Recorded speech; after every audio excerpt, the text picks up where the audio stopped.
Hello, everybody. I'm Kip Snow, Director of the Transportation Distribution and Logistics Institute at the Community College of Baltimore County.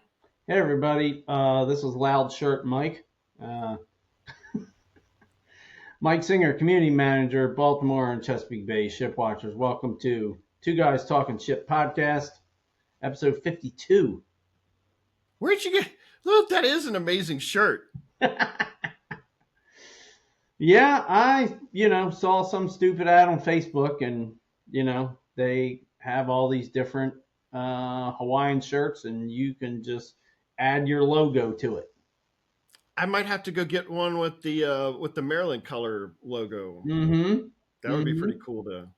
And maybe if you do, maybe we'll either take that top line and bend it some more so it's not so wide, Right.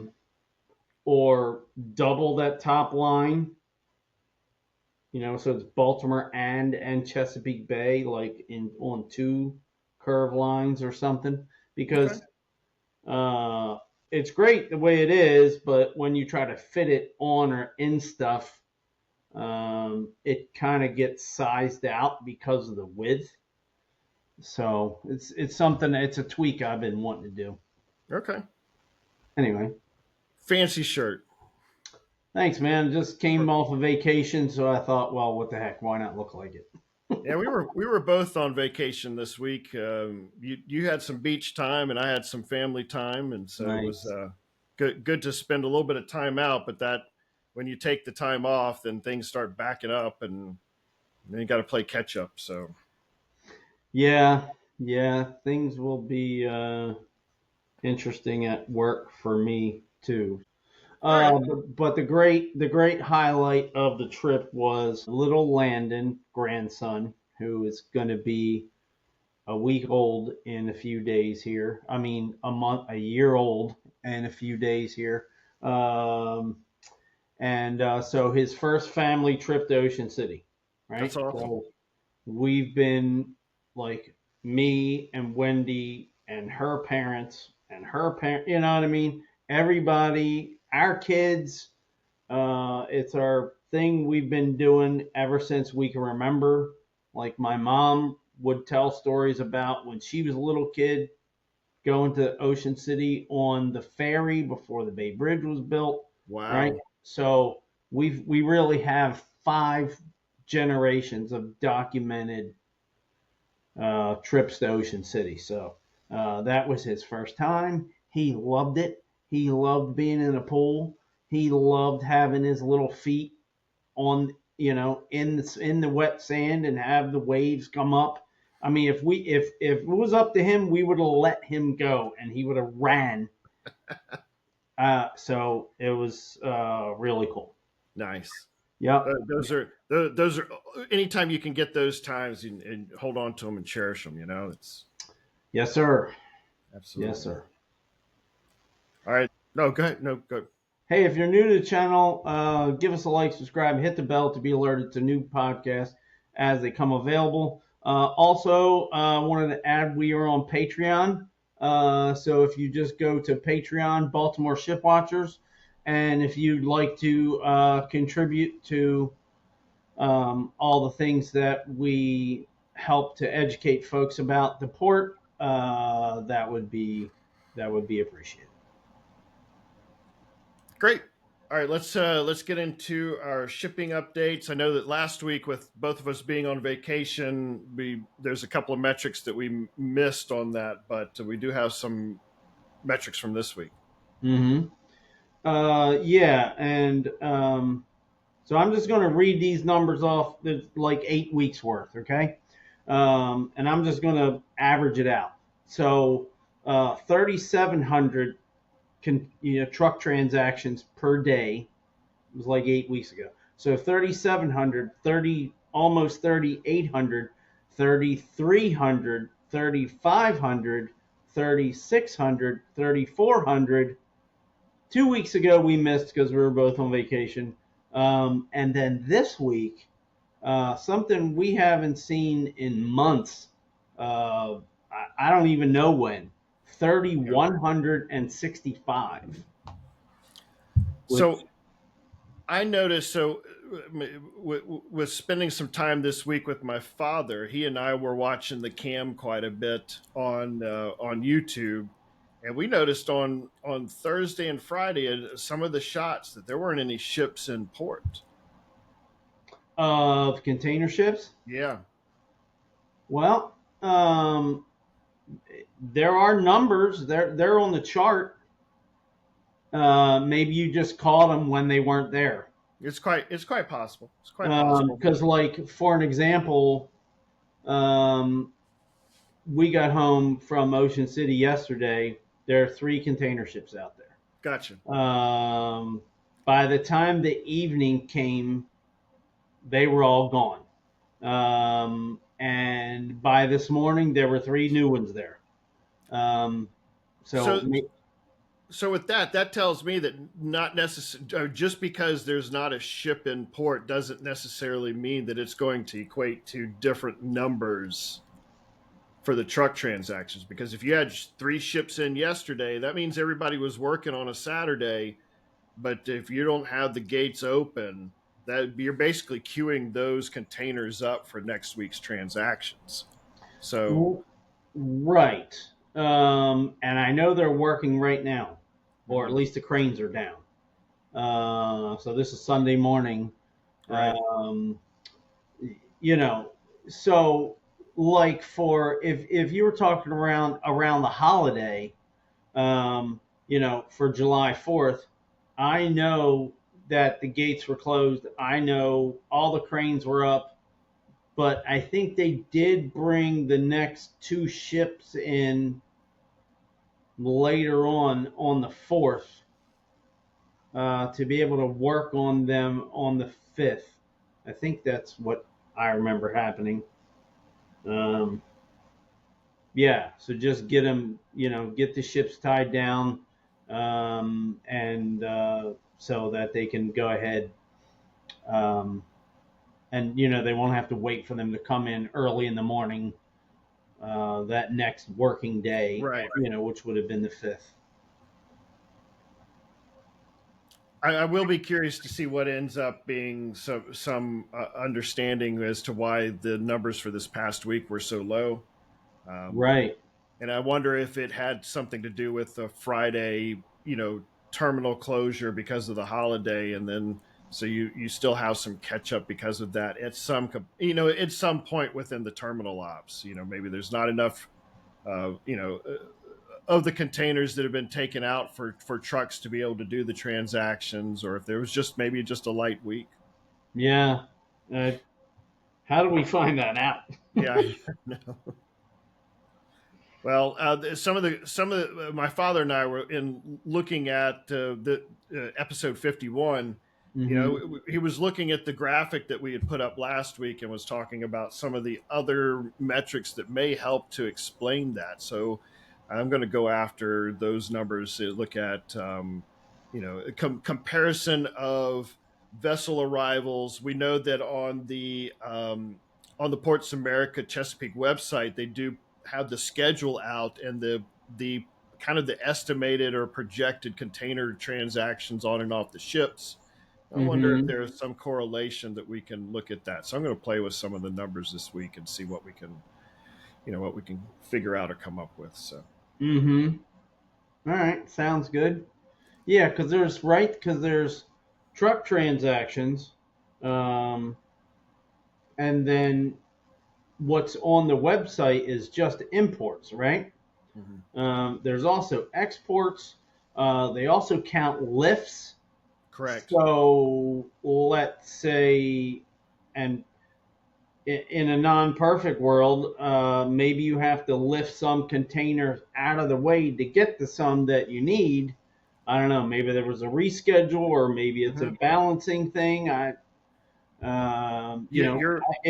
would make sense that on a ship that looks like it's pretty full of containers, it would be hard to get all the containers that you want to add and take off for every port in the right place, so that you don't have to lift any off the top, plus get the balancing, port to starboard, bow to stern, all. I, Yeah. I would imagine getting all that right all the time is um, It can be challenging. That's your what you just described is the exact process they go through in order to make sure that those ship to shore transactions run smoothly. mhm. Yes, there are cases where those container moves aren't moved properly, and you could actually upset the balance of the ship right there at the dock. And there's And videos. we have seen pictures and video of that happening.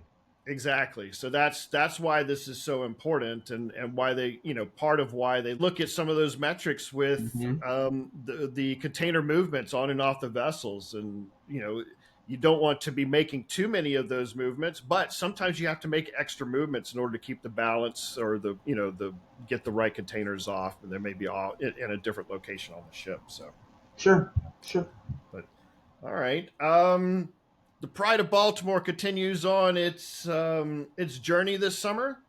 Hmm. Um, Did we figure out how many weeks it is? We wrote that into the plan one time. It Pride of Baltimore is so and so many weeks into her, which was easy when it was like the first 3 or 4 weeks, and now we're right. so many weeks in, and we don't even know. So the Pride of Baltimore 2 left Baltimore on May the 30th.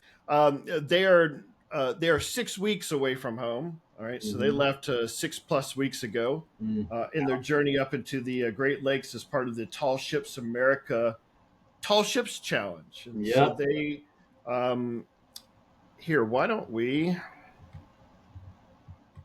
Yeah, so she arrived at Duluth a day early and participated in the parade of sail into Duluth Harbor. Yeah, do you have something on that?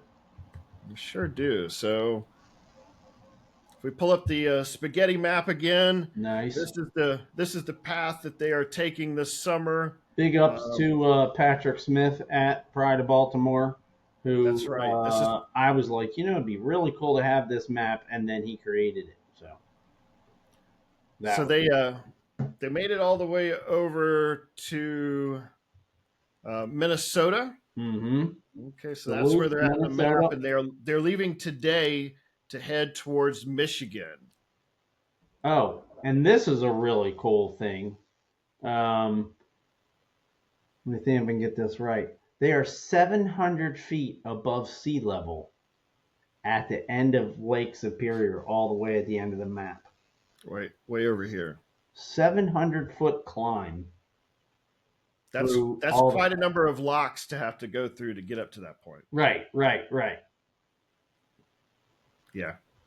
That's impressive. We talked about that earlier in a couple of earlier episodes on what that Mm-hmm. process is Mm-hmm. of the ship going through each lock, and there was a cool graphic for that. But Yeah. they are now headed towards Boyne City, and expected to arrive July the 25th, so about a week or so from now. But they had a really cool welcome Mm-hmm. into Minnesota. I think we have some video of this. Okay, cool. See if you can work the magic there.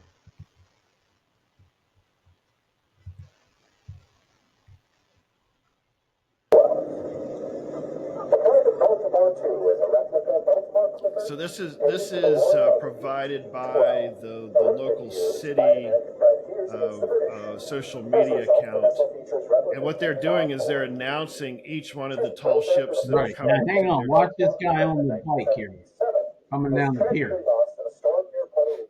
I'm not sure just having fun. Oh my God! You almost took the guy. They say so. So the Pride of Baltimore 2 fired upon the city as she arrived. Target practice. Poor bike riders. I wonder that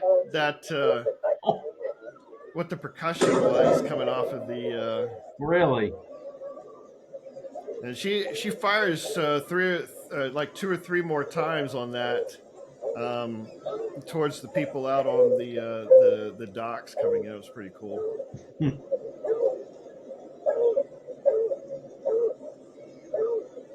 But they announced the announcer announced the ship coming in and gave a couple of different you know Some stats, historic historical yeah. information.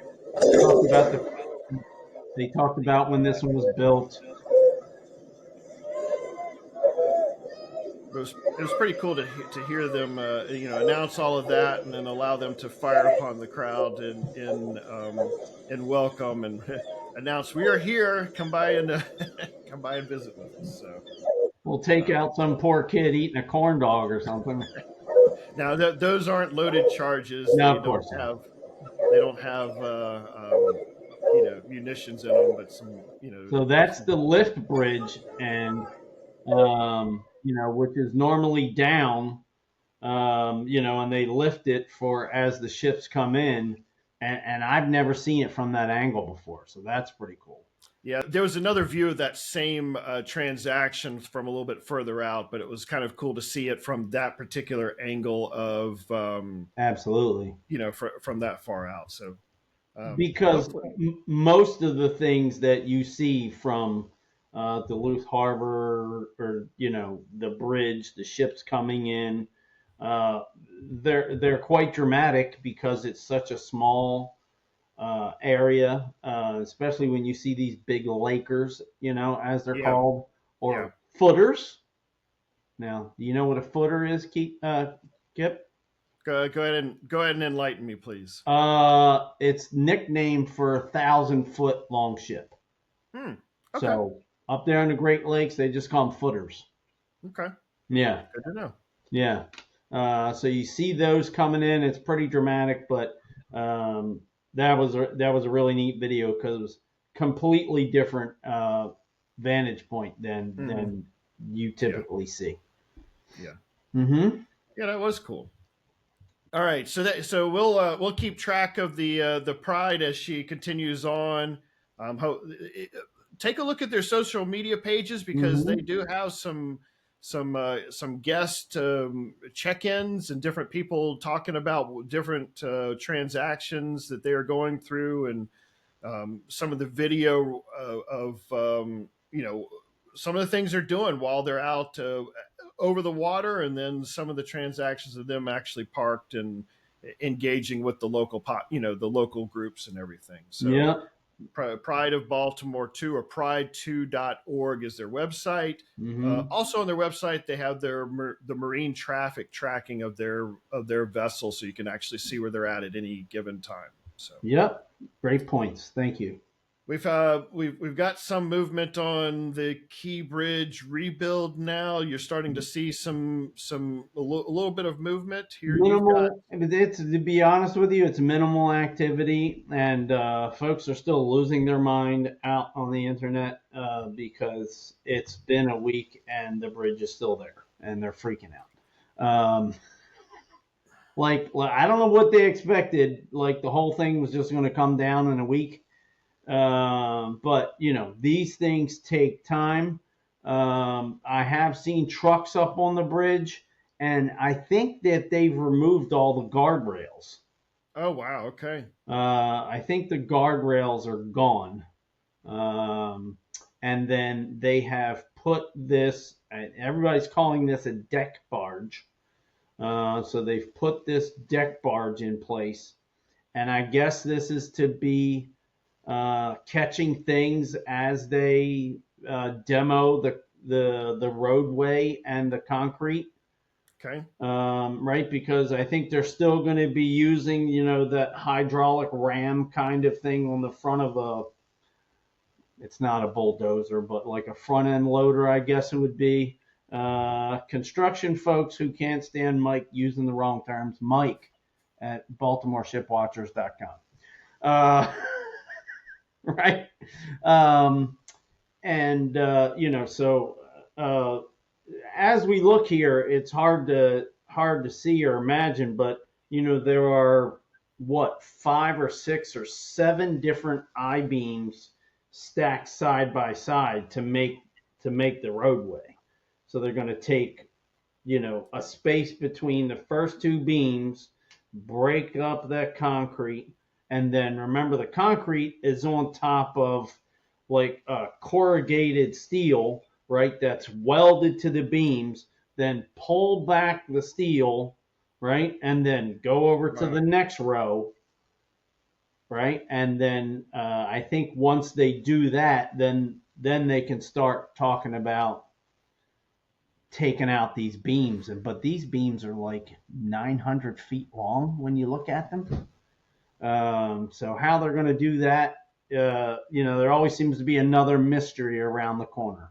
Yeah. Right? Yeah, so at least there's a barge in place. We've seen activity up on the bridge. So this is the very beginnings of demo. Nothing too crazy exciting right now. But um, another thing I want to cover, they're talking about this Smooth Waters Initiative. So remember, if you remember from your Key Bridge recovery, there were a lot of Weeks cranes. So there's a Weeks Marine who I think is owned by Kiewit now.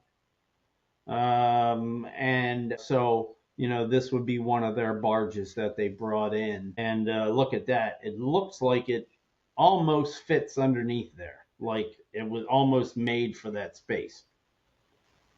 Um, yeah. So And it is an optical illusion. No, the Savannah cannot fit on top of the barge. that is cool that she's back there, right? And then if you look to the left, that is a piece of the coal equipment for console. That gray, Right in there. exactly, right? Um, but so the MDTA, Maryland Transportation Authority, launched Smooth Waters Initiative, a public safety campaign designed to protect boaters, marine workers, and construction personnel during the rebuilding of the Key Bridge of the Patapsco River. The initiative will begin July 7th, which was last week, and will continue for the duration of the project.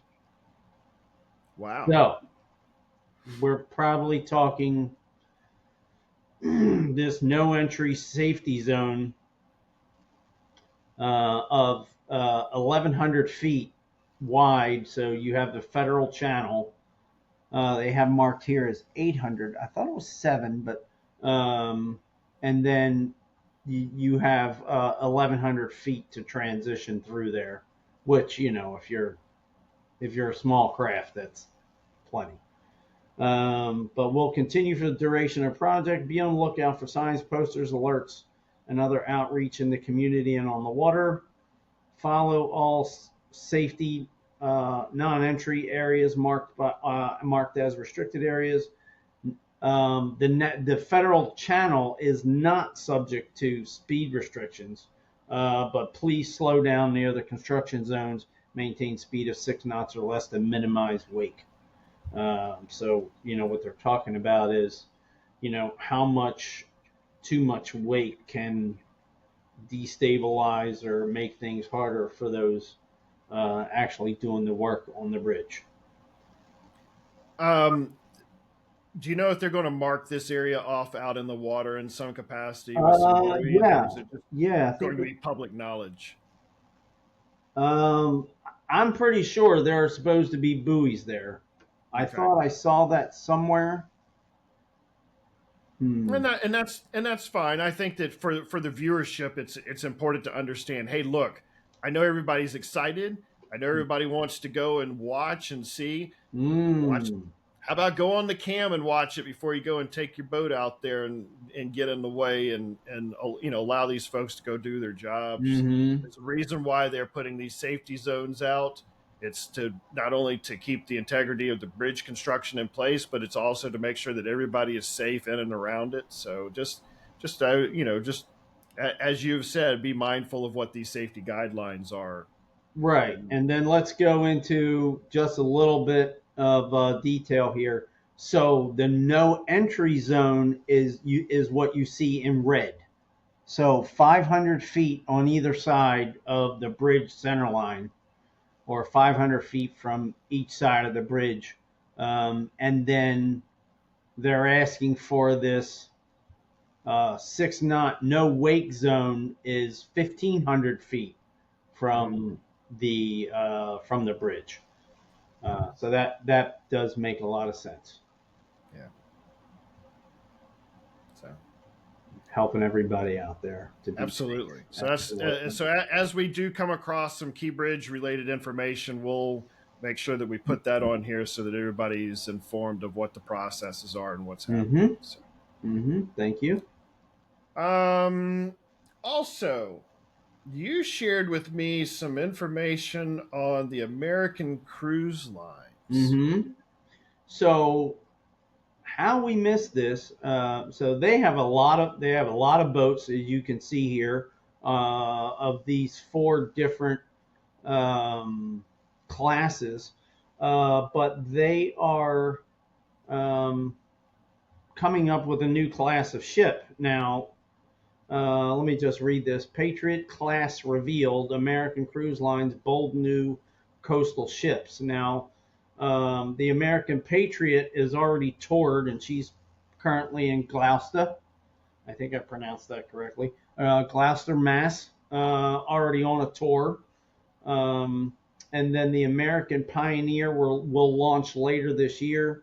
And then the American Ranger and the American Maverick. So, and again, this is all exciting because why? Because they make these here in Maryland in Little Old Salisbury. Oh, okay. So that's the connection then. Right, right. And I wasn't sure because it's a new class. It's a new design. I thought, well, maybe they're going to make these somewhere else, but no. Um, and so obviously, they're in the middle of the American Pioneer now, who I think is going to be launched in like another 2 or 3 more months, Nice. and then just keep working and make two more after that. So great to see new designs coming out, being made, ships being made here in Maryland Right. at Chesapeake Shipbuilding in Salisbury. I do wish that they were a little bit more socially active on social media because I feel like we missed this. They've uh, and maybe we already covered it and just didn't know that it was a different class Sure. when it launched Do you a know if they're month going ago. to be put in service here locally or by chance or is it elsewhere? They haven't really announced the routes for these vessels. Um, they do elaborate generically on the website, and so they're talking about. Um, I think these are meant for close-up cruising coastal along the East Coast. Okay. Um, yeah. That's fine. All right, so we'll have to watch the cruise lines to see what what they may be offering related to this as they come about. So Mm-hmm. Mm-hmm. great. All right. Yeah. There's a whole like generic itinerary Hold set on. aside for these boats. I didn't. Hold on a second. I'm sorry. Go ahead and say that one more time. Yeah, there's a whole generic itinerary kind of set aside for these ships. I did not jot that down. Yeah, okay, that's fine. You know what? That's something we can look into. Maybe there'll be some images of them being launched or the alike, and we'll look Hmm. into what Put it the on the to-do list that now looks like a CVS receipt. yeah. I mean, if those CVS receipts were any wider, I mean, people could use them to eat crabs on.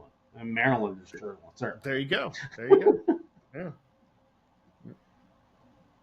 And the Lady Maryland. Right. Speaking of things that we didn't know were happening. So, if you're a frequenter of the camera, of the live stream camera, you see Lady Maryland out there in the harbor, sailing around, teaching sailing to folks, to kids from the area. It's really neat to see her out there. A pungy schooner. We should probably spend we could do a whole podcast on pungy schooners. But then I found out she was going to DC, and I'm like, wow, That's kind of a long trip for her. And then one of the people in the on the camera said, "Oh, she's in New York City." What? New York Hmm. City? So I don't think she's ever done this before. To have a long trip like this. So I'll just read some information I have here. On Okay. July 9th, Lady Maryland arrived at North Cove Marina in New York City to launch the inaugural Francis J. Carey Maritime Adventure. So, Hmm. 2 8-day voyages, each with 9 to 10 students from Baltimore and local area schools. So, and the trip didn't even start till yesterday, even though obviously they had to get to, it was a trip for the ship itself. Trip one begins this Saturday, so yesterday, from New York City, visiting Mystic Seaport, New Bedford Whaling Museum, and ending in Bristol, Rhode Island. And then trip two sails from Bristol back to Baltimore via Mystic, New York City, and New Jersey coast up the Delaware Bay and C&D Canal, arriving home in Baltimore Monday, July 28th. So that's pretty cool. They say they hope to expand the Francis J. Carey Maritime Adventure next summer with 4 trips to New England. And of course, Nice. follow them on socials for updates on the current trips and plans for the future. So that's really cool. We know that Living Classrooms is the one who maintains and manages the boat, for lack of a better term, and it's neat to see her out on camera, but to hear that she's uh, really stretching her legs and going up the coast. As a matter of fact, I think I saw on their socials that who the current captain is doing something that no one has ever done before on the Lady Maryland to sail her up the coast like that. So Wow. that's Okay. some pretty cool local stuff. That is exciting. Mm-hmm. I have one thing Oh. that we haven't discussed or mentioned, but Mm-hmm. that came out in the news this week that I wanted to make sure that we also did mention that Paul Wiedefeld, you know, Thank you. Paul Wiedefeld. Yes. So he is stepping away from his role as Secretary of Department of Transportation for the state of Maryland, Mm-hmm. and his last day will be August the 1st. Ah. And so that is it kind of coincides with his around his 70th birthday. I noticed in one of the news articles. So I'm not sure if this how planned this was or not, but Mm-hmm. you know he does have experience with a lot of different transportation sectors, which is the reason why he was a great fit for operating the state DOT for the past 2 years, Mm-hmm. and definitely a champion with trying to move all of the key bridge related transactions as well as everything else to keep everything moving. They also had an announcement here with Martin State Airport and a new Control air tower. traffic control tower. So there's a lot of work that he's really helped to progress the state forward within transportation. So I wanted to Mm-hmm. make sure that we recognized him for his years of service. Mm-hmm. And Deputy Transportation Secretary Samantha Biddle will be acting as the acting secretary Mm. until the lieutenant governor will launch and lead a nationwide search to fill Mm. the post. So we'll be curious to see what happens there as those news headlines come out. We'll make sure that we update everybody with what's happening with that. Certainly. Thanks for bringing that up. I Yeah. did want to cover that, and somehow it didn't make it into the plan. So I'm glad you Oh, brought that good. up. No worries. Mm-hmm. No worries. Yeah. All right. So we do have a couple of upcoming events for us to start thinking about. The John W. Brown has a Maritime History Day coming up August the 23rd. Make sure you take a look at their socials. Mm-hmm. ssjohnwbrown.org is their website, plus their social media on information on how you can participate with that. Now, do we know anything about any details about that yet? Is this kind of like a combo thing with the Savannah, or is it just? I think it is a combo thing Mm-hmm. unofficially. Mm-hmm. I know that the Brown is advertising their specific Maritime History Day Mm-hmm. event. I think that the Savannah might be open also, but this isn't a like what we do for National Maritime Day. This is their Mm-hmm. own celebration. We'll get some more information for the Yeah, next I would. episode to make sure that we have all of that for people to be able to participate. Yeah, So that that would be good. I would like to get some more details. I mean, absolutely maybe podcast boys might want to okay. set up a We table. I don't know. see. Yep, yep. So we'll take a look at that. So in the Port of Baltimore history segment, this came up through some of the social media handles also around July 4th. Mm-hmm. And we spend a tremendous amount of time on here talking about July 4th and Francis Scott Key and the Star Spangled Banner, and rightfully so. I mean, Mm-hmm. that makes complete sense. But there are other things that happen around July 4th that have a port connectivity to us. Right. So July 4th marks the 197th anniversary of the dedication of the first stone of Baltimore and Ohio Railroad back in 1828. And so Charles Carroll of Carrollton, the last living signer of the Declaration of Independence and a B&O Railroad board member, headlined the ceremony after a parade through the city which was witnessed by more than 50,000 people.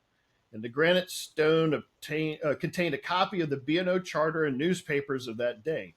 It was placed on the ground until it was uncovered in the 1890s, and today it resides in a room at the B&O Museum. Mm-hmm. So if you haven't ever been to the B&O Museum, it's a great place to be able to see a tremendous amount of historical artifacts around the B&O Museum, including this first stone that was laid. So if you get a chance, go take a look at that. Very But cool. I haven't been in forever. I mean, it's been decades, and I love mhm. trains. And I haven't been. I don't think since I was a teenager, to be honest with you. Well, maybe this is a good reason for you to go take a quick trip over there, Right. so you can take a look at the first stone laid. I do love trains, so there would be plenty for me to want to go and see. You know, even like Sure. the caboose that I used to climb into when I was, used to like go down there by myself. Hmm. When kids did that kind of stuff. I would go down there by myself and just hang out and just walk around. Um, so yeah. They also have some cool like events that they will plan Mhm. around certain, train visits that may be coming in. I think the Thomas train comes in, and they have the what is it the Polar Express. And Yeah. so you They not only do you have yes. the artifacts that are there, but you also have all of the events that they offer also. Mm-hmm. Mm-hmm. And every once in a while they'll bring in, because you're talking about the first mile of mainline commercial traffic, Hmm. right? In the United States, right here in Baltimore, leads right up to the B&O Museum, right? So, now it's a siding for lack of a better term, but railroad purists who are just falling off their chairs and mouths agape. Mike at BaltimoreShipwatchers.com. I apologize. But every once in a while they will run. So they have these historic engines. Um, they put historic paint on a newer engine, right? Sure. Um, and there's a 911 engine. Every once in a while, they'll take that off the main line and run it up into um, into not into the museum building, but run it up into museum property, so you can go visit and see it up close. Oh, cool. And those are some kind of cool, interesting events to go Sure. participate in. Okay. Well, that's our news nugget for this episode. I wanted to go back and get that one because of it Hmm. being a July 4th, but non Francis Scott Key transaction. So, Right, right. And then, when you're trying to put together some history around July 4th. And I mean, it's hard to find something and I mean, this was really important. right, Baltimore had so many firsts in the industrial world that we just don't think about nowadays. Um, and then, so if you have all these firsts and all these products, and then so how do you want to sell them? You need to ship them out. How do you do it? right. And so they came up with building a railroad to get to the Ohio Valley, and so I'm sure that was a big catalyst in getting that done. Was everything that was happening here at Baltimore. Yep. Hey, so I think that's all we have for the week. So just a reminder, we are Baltimore and Chesapeake Bay Shipwatchers. We've got 16,000 folks who are in a Facebook group who are just fascinated with everything that goes on at the Port of Baltimore. We do a lot of work trying to educate folks about the port. So we are maintaining that Facebook page.